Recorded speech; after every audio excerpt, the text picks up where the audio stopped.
Police report. Police report.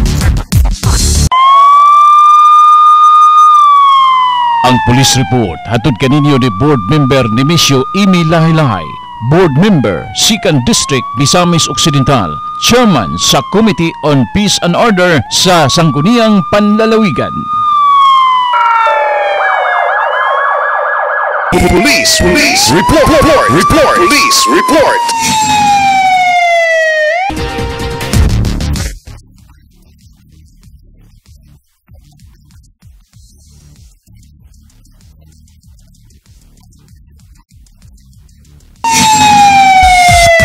Laing individual na usab ang natugyan sa local PNP ning syudad humanag positibo sa drug bypass operation sa barangay Dimaluna, Baguay lang. Gimo ang operasyon sa may tabuan dapit sa Baliti Highway sa nasangpit nga barangay. Ang subject sa operasyon usa ka construction worker, 34 anyos ulitaw og residente usab sa barangay Dimaluna, Purok 3. Positibong napalitan ang subject sa usa ka sachet sa gituang shabu og sa pag-body search ngini na-recover sa posisyon ang marked money na may kantidad og 500 pesos.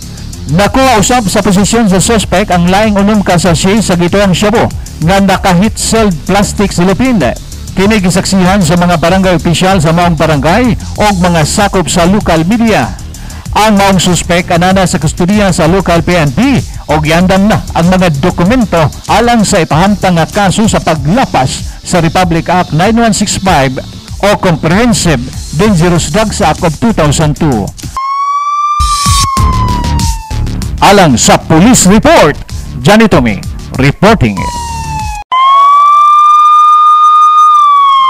Ang police report hatod kaninyo ni board member Nemesio Imi Lahi-Lahi, board member 2nd District Misamis Occidental, chairman sa Committee on Peace and Order sa Sangguniang Panlalawigan.